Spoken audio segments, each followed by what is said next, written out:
విద్యార్థుల నేటి వార్తలకైతే స్వాగతములా. ఇలా ముచ్చట్లేమని ఒకసారి చూద్దామా. ఉద్యోగులు అందరైతే వాన ప్రభావము అవ్వక ముంగట్టే ఇళ్ళకైతే వెళ్ళిపోడు మంచిదని అయితే చెప్తున్నారులా. ఎందుకంటే హైదరాబాద్ లోనైతే వర్షం అయితే దంచు కొడుతున్నది కదా.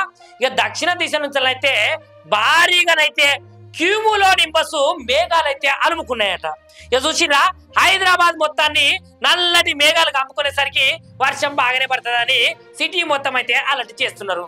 ఇక దీని మీదనైతే ఎట్లనైతే రాబోయే ఒక గంట లోపే రాజేంద్ర నగరు, చార్మినారు, ఎల్బీ నగరు, అబిడ్స్ వాటితోటి పాటైతే కొన్ని లోతట్టు ప్రాంతాలలో కూడా బాగా వర్షం పడుతుందట. ఇక ఈ ప్రాంతాలలోనైతే ఒక మోస్తారు నుంచి అయితే భారీ వర్షాలు కురిసే అవకాశమే ఉన్నదట. ఇక ఉరుములు మెరుపులతో కూడినటువంటి భారీ వర్షానికైతే ప్రజలందరూ తట్టుకోవాలి, అప్రమత్తంగా ఉండాలని వాతావరణ శాఖ అయితే సూచనలు అయితే జారీ చేసిందిలా. ఇక వర్షానికి తోడు ఇక పిడుగులు కుట్టాయో చెప్పుర్రి, పిడుగులు పడే ప్రమాదం కూడా ఉన్నట్టయితే ఈ నేపథ్యంలో ప్రజలైతే అత్యవసరమైతే తప్ప బయటికైతే అస్సలకే రావద్దని వాతావరణ శాఖ అయితే హెచ్చరిస్తున్నది.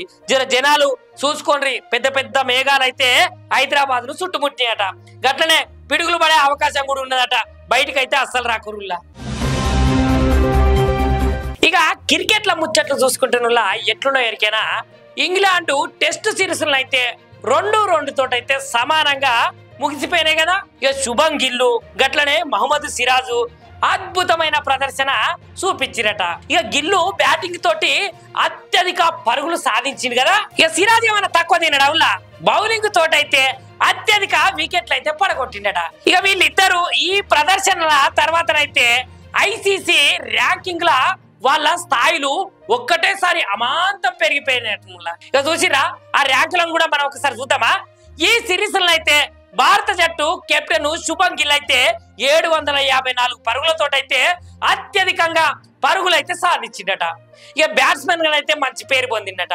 ఇక మళ్ళొక వైపు అయితే ఫాస్ట్ బౌలర్ అయితే మహమ్మద్ సిరాజు మొత్తం 23 వికెట్లు పడగొట్టి సిరీస్ అయితే అత్యధికంగా విజయవంతమైన బౌలర్ గానైతే నిలిచిందట.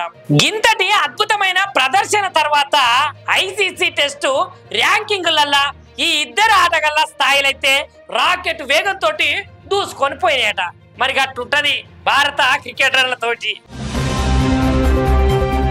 రష్యా నుంచి పెద్ద మొత్తంలో చమురు కొనుగోలు చేస్తున్నటువంటి భారత్ మీద ప్రస్తుతం ఉన్న 25% సుంకాలను అయితే రాబోయే 24 గంటలల్లా మరింత పెంచుతామని ట్రంప్ సోషల్ మీడియా వేదికగా అమెరికా అధ్యక్షుడైతే అన్నాడుల్లా. చూసిర్రా గంతగనం పెంచితే ఎట్లా చెప్పుర్రి. ఇక ఇట్లా బెదిరించేసరికి అయితే మాస్క్ సార్ అయితే మండిపడ్డాడుల్లా ట్రంప్ మీద. ఇక భారత్ మీదనైతే వాణిజ్య పరంగా ఒత్తిడిని పెంచదందుకైతే విమర్శలు మస్తుగనం విమర్శిస్తున్నారట. సార్వభౌమ దేశాలకైతే తమ వాణిజ్య భాగస్వామ్యాలను సొంతంగా పెంచుకునేందుకు హక్కు ఉంటుందని స్పష్టం చేసిరటనుల్లా. ఇక చూసిరా ఇంతగనం పెంచుకుంటా పోతే ఏడగడతారు చెప్పుర్రి. ఇక మీరు అడిగినా తీస్తారనుకుంటున్నారా. కాళేశ్వరము కమిషన్ బోర్డు మీదనైతే మాజీ మంత్రి ఎమ్మెల్యే హరీష్ రావు సార్ చేసినటువంటి వ్యాఖ్యల మీద మంత్రి ఉత్తమ్ కుమార్ రెడ్డి సార్ అయితే అవాక్కులు చేసిండుండా. ఏమన్నాడో ఎరికేనా. ఇగో న్యాయ వ్యవస్థను అవమానించడం అయితే సరికాదని, గట్లనే 4 కోట్ల మంది ప్రజలకైతే బీఆర్ఎస్ తప్పకుండా క్షమాపణలు చెప్పాలని ఆ మంత్రి సార్ అయితే డిమాండ్ చేసిండుల్లా.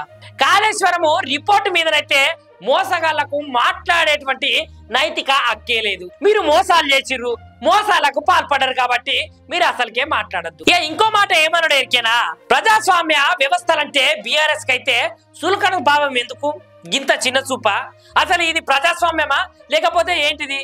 ఆ పార్టీ నేతలకైతే న్యాయ వ్యవస్థ మీద నమ్మకం లేదని మండిపడ్డాడులా సారు. ఇక మేడిగడ్డ బ్యారేజ్ కుంగిపోయేటట్టు చేసినటువంటి దుర్మార్గులు ఎవరు, మీరు కాదా. కాళేశ్వరం ప్రాజెక్టులో ఉన్నటువంటి ఆ అవినీతి మీరు చేయలేదా, లోపలికేమో చేయలేదని చెప్తున్నా బయటికైతే మీరే చేసిరు కదా. ఇక జస్టిస్ ఎవరైతే ఘోషణ అయితే అవమానించేటట్లు మాట్లాడింది మీరు గారా అని ఆగ్రహం అయితే వ్యక్తం చేసిండుగా సారు.